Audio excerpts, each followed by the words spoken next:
We are going now to the third session, which going around climate changes and nature. The main speaker is Dr. Carmody Gray.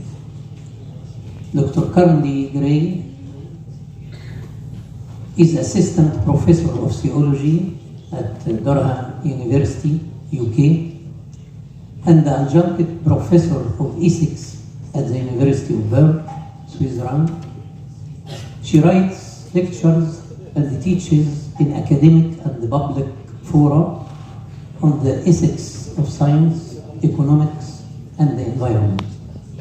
She also does advisory and advocacy work with businesses, NGOs, charity, civic movements, and faith communities on ethics and values.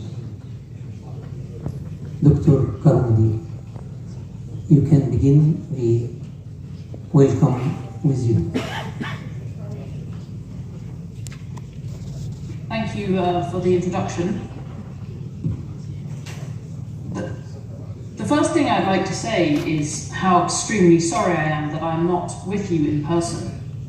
That had always been my plan, to be in the same room as you, and it would have been a privilege for me to share that space with you, and to be part of the whole discussions of your conference, and I'm very sorry that I'm not there. Here in the University of Durham, it's the beginning of our term. All of our students have just arrived, and I'm teaching many courses and also doing many other international events around Europe in these weeks, and so I wasn't able to find the time to come to be with you in person. So this is not as good as being with you in person, but it's best than nothing, and I'm looking forward to sharing my thoughts with you and to hearing your responses. I'm going to speak about the way in which the Catholic Church thinks about climate and nature. And I'm going to keep the focus very particularly on the Church's teaching and not on my own opinions.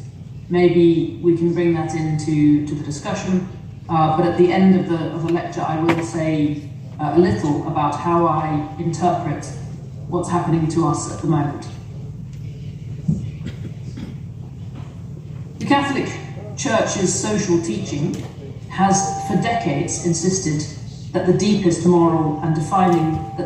and most defining moral commitments of the Catholic faith are at stake in the climate and nature crises. There is hardly a single one of these commitments, these basic moral commitments, in which climate and nature are not implicated. These include, to summarise, but are not limited to put first in every situation the irreducible sanctity and dignity of every human life, to respect the goodness and the purposes of God in the order of creation, to promote the common good,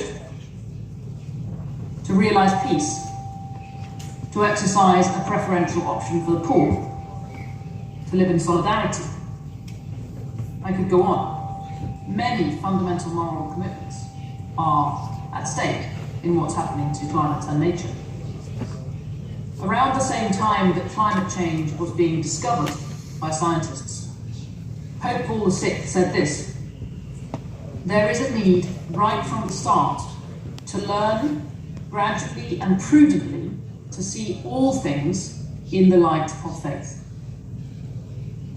That's what we're going to do in the brief time we have together this morning, to see what is happening to us now as a human community and as a planet in the light of the Catholic faith.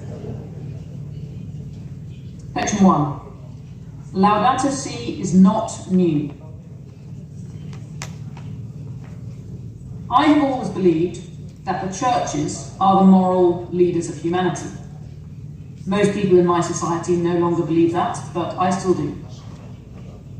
All my life I have told people that they can look to the churches for leadership in the most decisive questions of their lives and their societies. I would like to point to the churches and say that there they can see the moral leadership that is needed in our moment. And yet mostly in the churches it feels as it does in the rest of society, at least in my part of the world. It feels like business as usual. This is despite the clear messages from the popes that we are facing a lethal ecological catastrophe. Pope Paul VI predicted this catastrophe as long ago as 1970. Pope letters, Caritatis in Veritate. He said the church must act to save mankind from destruction. This is very common, very strong language. And of course, only yesterday, Pope Francis published his sequel to Laudato Si, stating again, even more strongly, what he stated back in 2015. In earthly terms, there can be no more decisive or existential situation than the one that we are in now. The church, I think, should be the most visible of all global actors. It should be leading from the front. So the question is, how can we do that? How can you do that in your places and your contexts? I am upset by the implication, which is between the lines of some Christian resistance to action on climate and nature, that the focus on environmental themes is new and therefore somehow suspicious. Such critics often say that climate and nature are secular concerns, to which Christians may, if they wish, add a pale colouring of religious sentiment. This is a misunderstanding so profound that it can hardly merit strong enough condemnation. If the faith is correctly understood, the ecological implications of that faith are inescapable. Pope Francis's environmental teaching is not new. It reproduces not only the consistent approach of Catholic social teaching, but the very structure of Christian faith. For this reason, I personally don't much like the term ecotheology. This is not because I disagree with the content of ecotheology, of course, but the notion of eco-theology carries some kind of hidden implication that there could be a theology that is not eco. This term, for me, it sort of plays into the hands of critics by making ecological concern sound like an addition to what theology has always been, as though it's a kind of new or special or very trendy kind of Christianity. But all theology that is faithful and orthodox is ecological. Ecotheology should not be a subsection of theology. It should be all theology. By way of illuminating this, I'd like to draw your attention to the two fundamental rationales of Catholic teaching in this area. This makes it clear that the Church's teaching on environmental responsibility is just an application of the most basic claims of Christian faith. Once we consider this, it becomes clear once again that there is no aspect of faith or morals in which what is happening to climate and nature is not implicated. So two rationales I'm going to speak about. The first one is this. It concerns what we owe to creation, what creation is and what we owe to it.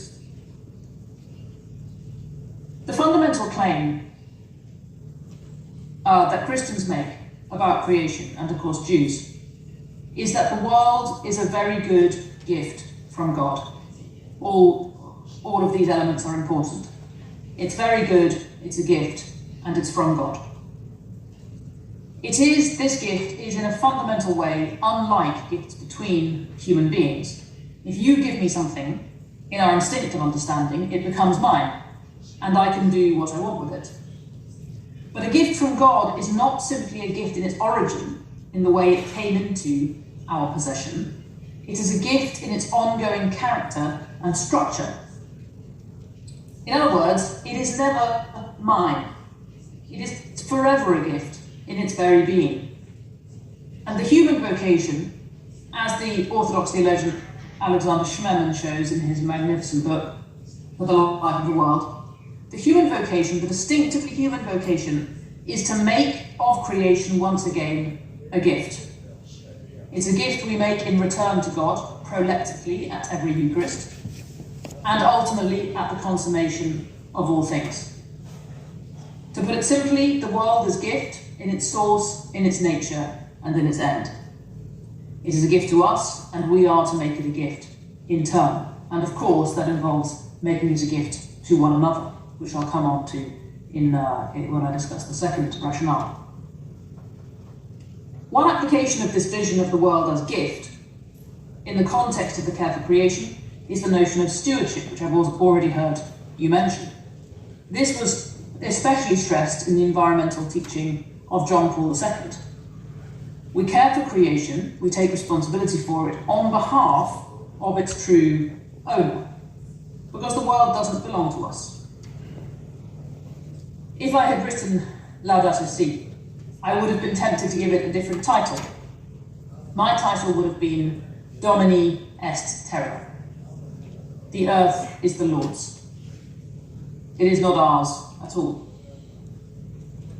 Of course, this doesn't mean leaving it alone. It means perfecting and fulfilling creation according to its own nature and character. Pope Benedict placed a very strong emphasis on this. The gift character of creation doesn't mean that we cannot change it. It means that our changing it must be an enabling, a releasing of potential in accordance with the sort of thing that creation is and is intended to be. All our actions towards creation either express or deny our respect for the one who ordered it and structured it and called it to himself. This is what the Catholic Catechism calls religious respect for creation. The fundamental point is this, and it's extremely fundamental. The way we treat the environment is intrinsically and not extrinsically a religious matter. When Laudato Si came out, some critics of Pope Francis accused him of stepping outside of his remit, as though the way we treat the environment is not anything to do with religion or to do with Christian faith. Those voices still exist, but for the kinds of reasons that I'm talking about, they couldn't be more wrong. In the fullness of time, as the scripture says, the new covenant reveals that this whole reality, the whole reality of creation, has been and will be in Christ, from start to finish. It holds together in Christ, it's made through Christ, it's destined for consummation in Christ. That is, there is no part of reality with which the mission of God is not concerned. What we find in the Catholic teaching on the environment is just an unpacking of this understanding of creation, the ontological grounding of reality itself, which is revealed to be wholly personal, wholly ordered from and towards the communion of love, which is God. So that's the first aspect of this rationale, is what creation is. The second aspect of this rationale, and I'm still talking about the first one, but a different dimension, is the notion of covenant. And I think this is a neglected theme in conversations about theology and the environment. The world is ordered to the communion of love, not only vertically, so to speak, but also horizontally. This communion of love exists, in other words, not only between human beings and God, and creatures and God, but also between human beings and creatures. Pope Benedict gave us a great but rather underappreciated gift by retrieving this critical dimension of biblical revelation. There is a covenant between human beings and creation which mirrors the covenant with God. This covenant is rooted in our shared status as creatures, that is to say, our origin, and our shared destiny in God, which is the shared destiny of all that exists. It might be easy to dismiss this idea of covenant as a rather romantic idea, because it's clear that the extra-human creation, the non-human creation, can't reciprocate our love. Right? There is no equality between us and the non-human creation. So how could it be a covenant? Well, of course, there is also no equality between us and God. The foundation of covenant is not equality in the sense of parity, sameness. The foundation of covenant is love. And this love is not added to the world from the outside. Because the world is gift, to give and receive love is its actual nature. Communion is its nature. The text, of course, that I'm referring to, the biblical text that Pope Benedict describes and discusses, he was, of course, a great exegete, is found in Genesis 9. The covenant, which we call in English the Noahide covenant, it expressly binds God and the human family, and I'm now quoting, with every living creature that is with you, the birds, the cattle, and every beast of the earth with you, as many as came out of the ark. The rainbow, set in the sky, is described as, and I quote again, as joining me and you and every living creature, that's God speaking, and as existing between me and the earth. I'm now in Genesis 9 verses 12 and 13. In a span of just a few verses in this text, the notion of covenant with creation is repeated 3 times. There's another repeat in Genesis 9, 15, 16. In the words of Pope Benedict,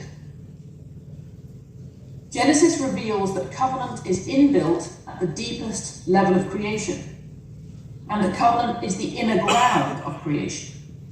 He says, covenantal communion is not something extra, it's not something added later to a world that's already fully created. God made the world so that it would be a space for him to communicate his love and to draw creatures to himself. And so, again, I'm quoting Pope Benedict, the goal of creation is the covenant. The goal of worship and the goal of creation, as a whole, are one and the same. Divinization, a world of freedom and love.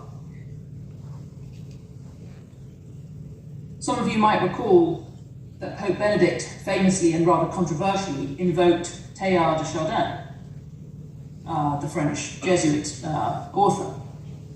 But this shouldn't be overlooked, this reference that Pope Benedict makes, which Pope Francis picks up on in Laudato Si. The world is destined to become a cosmic host, right? In Catholic terms, the consecrated host. The Blessed Sacrament is actually a sign and foretaste of the future reality in which the whole of creation will become a communion of love in Christ. And the specifically human side of this covenant, our role and our obligation, and I've already heard you speaking about this when I was able to join the meeting a little bit earlier, our role and our obligation is to be little Christs within creation, that is to say priests, serving the realization of that destiny. So to summarise, if human beings exist in a covenant with the non-human creation, this is to say that we owe it something. And our owing of that something is inseparable from what we owe to God as the creator and end of all creatures. Of course, one can hardly express in words how gravely we have broken this covenant. So that's the first rationale, is what creation is and what we owe it. The first rationale of the Church's teaching about the environment. Here's the second rationale, which is no less important. It concerns what we owe each other. The foundational principle, as I don't need to tell you, of biblical anthropology is the imago Dei. From this principle derives the inviolable dignity and sanctity of every human life.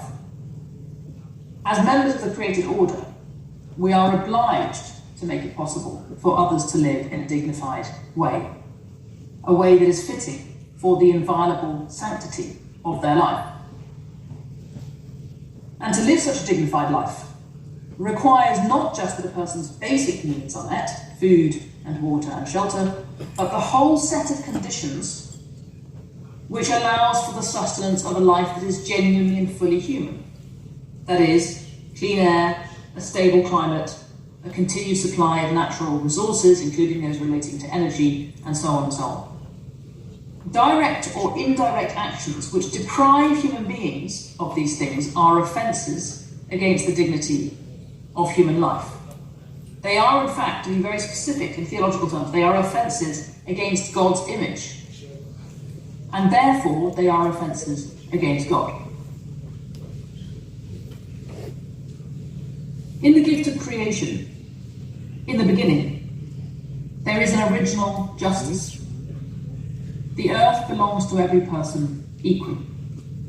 The environment, to put it in more contemporary terms, is a true common good. From this derives the concrete ethical requirement, which is known in the social teaching of the Catholic Church as the universal destination of goods. Since the goods of creation, to translate this concept, since the goods of creation are destined for all, they must be shared by all in an equitable way. The classic text for this in the 20th century is from the Vatican II's Pastoral Constitution, Gaudium et Spes, paragraph 69, if you want to look it up. It goes like this: God intended the earth with everything contained in it for the use of all human beings and peoples. Under the leadership of justice and in the company of charity, created goods should be abundant for all in like manner. Here's an important qualification. The universal destination of goods doesn't abrogate the right to private property. It doesn't take away the right to private property, but it subordinates it completely to the common good.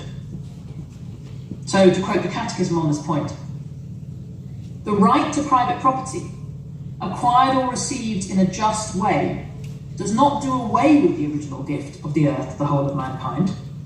The universal destination of goods remains primordial. It exists before anything else.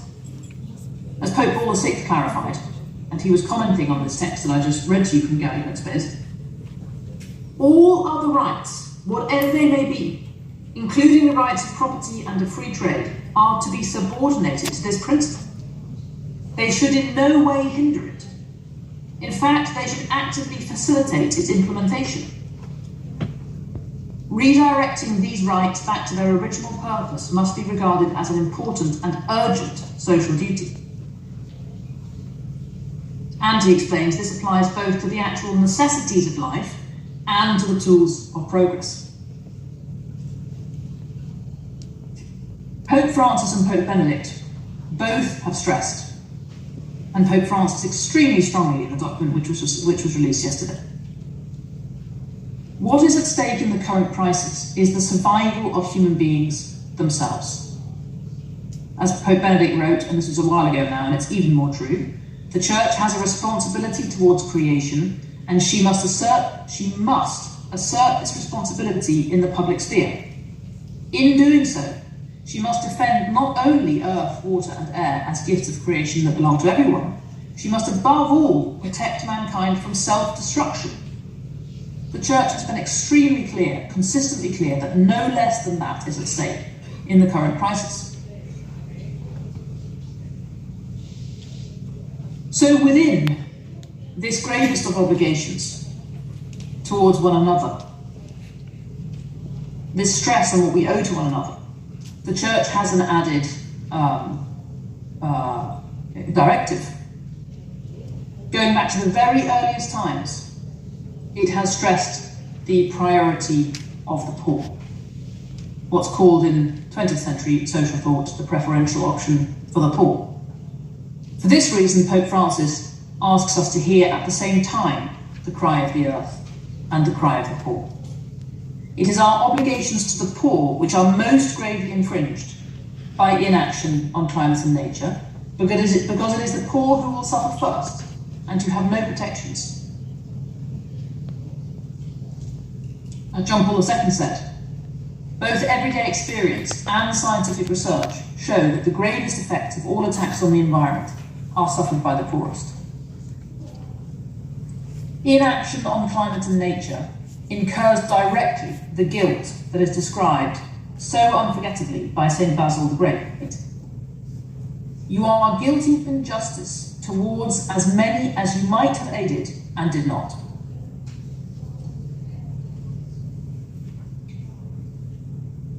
To put it bluntly, climate and nature are fundamental life issues. There is no consistently pro-life ethic that does not place climate and nature at the centre. What Pope Paul VI wrote about hunger is now true at every level of our dependence on the natural environment. And this is what he said: "The hungry nations of the world cry out to the peoples blessed with abundance. And the Church, cut to the quick by this cry, asks each and every man to hear his brother's plea and answer it lovingly." So to summarise, on these two rationales, right, what we owe to creation and what we owe to one another, as you can see, the moral issues arising from our treatment of climate and nature are most fundamentally, in a certain sense, to do with justice. They're to do with what we actually owe to creation, what we owe to one another, what we owe to God. And these three relationships, the relationship we have with creation, with one another, and with God, are inseparable. That's what the concept of integral ecology is supposed to capture. As Pope Francis says, a true ecological approach always becomes a social approach, and vice versa. It is impossible to be just before God while failing in our obligations to one another and to creation. So this is a single vision.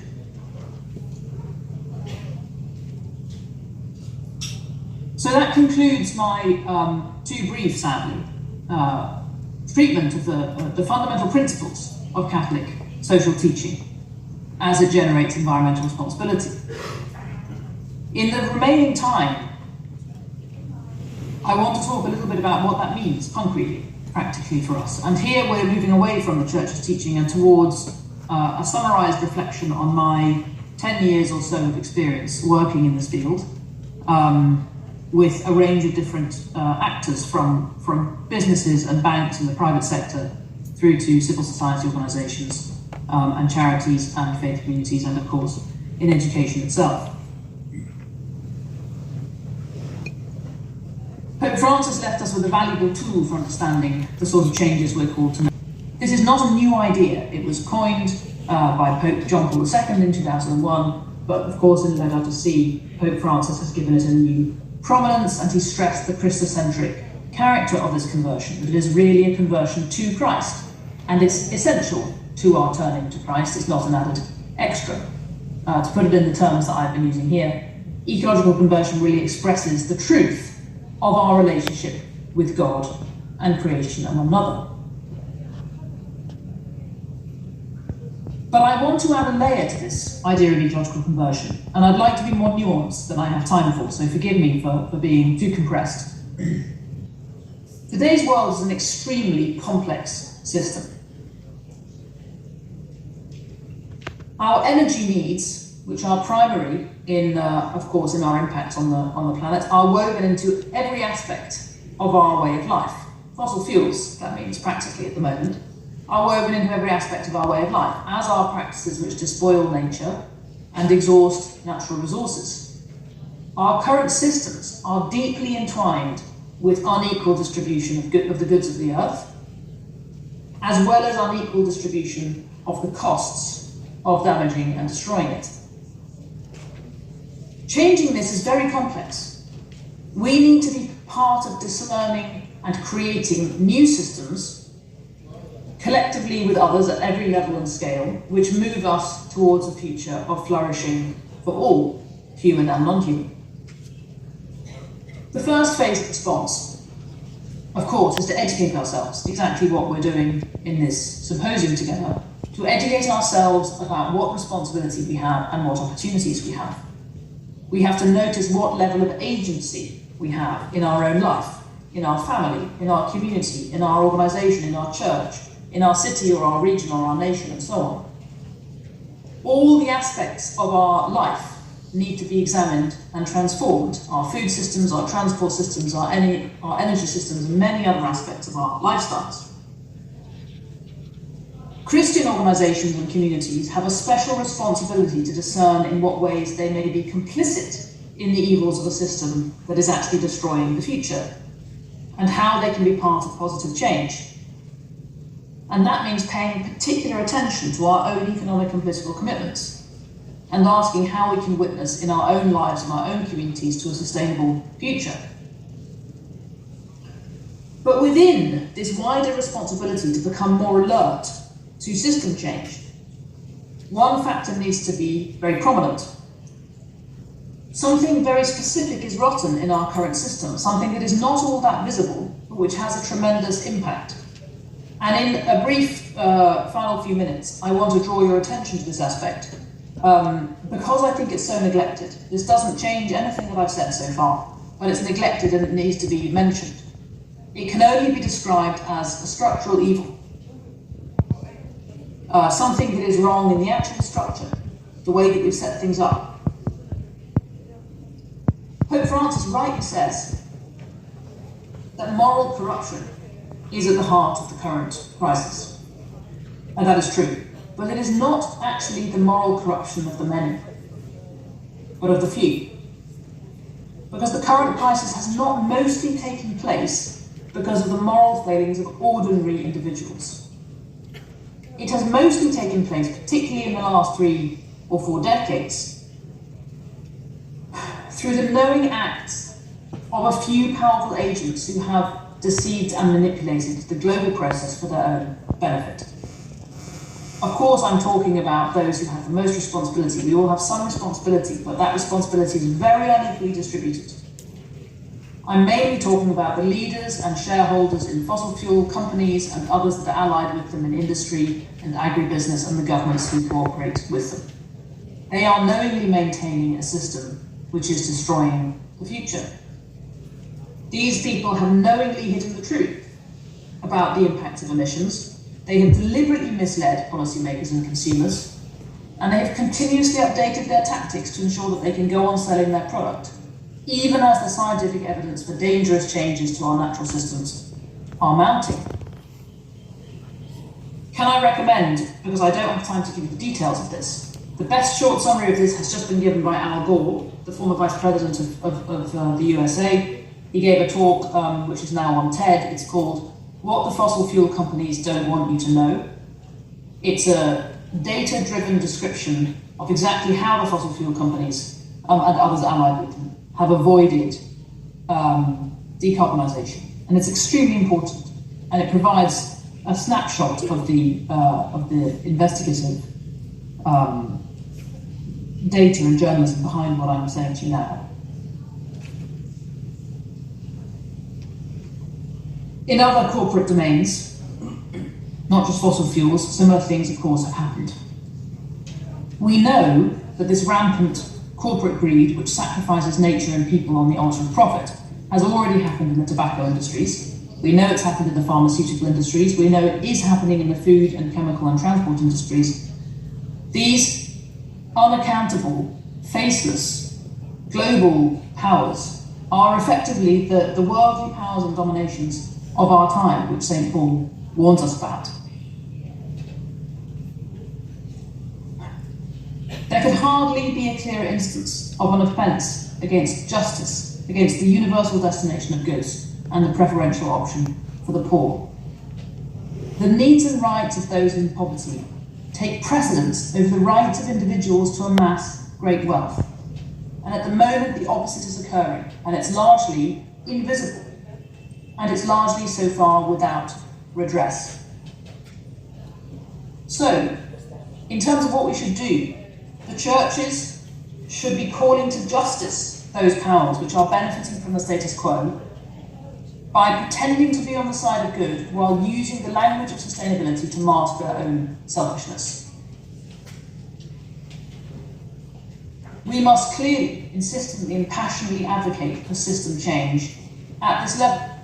Exactly what this looks like is a question for each person and community to ask themselves. The primary action that is required is pressure for system change through all political and economic means. Each of us, in all of the organisations and communities in which we have influence, must ask honestly before God what we can do to create that pressure for change, to make the change happen around us in whatever ways we can, to bring justice to the earth. And we must do that as publicly as possible. We must change the ways in which we participate in and support that system insofar as we can, and we must expose the evil that is structural by denouncing those who knowingly profit from it, and by insisting that those who have the most agency take the most responsibility. Forgive me for being so direct, but my work in the last years has really convinced me this is a huge and invisible part of the problem. And in just the same way that the church has called out those who make money out of buying and selling human beings and the slave trade, it's time for the churches to call out those who make money by going on engaging in activities and profiting from activities which destroy the earth and the lives of poor people.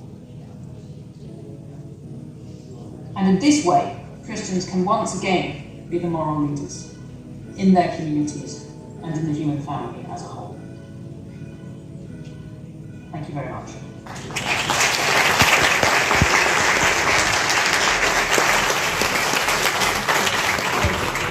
Thank you so much, Dr. Karmody, for this clear and detailed explanation for this lecture.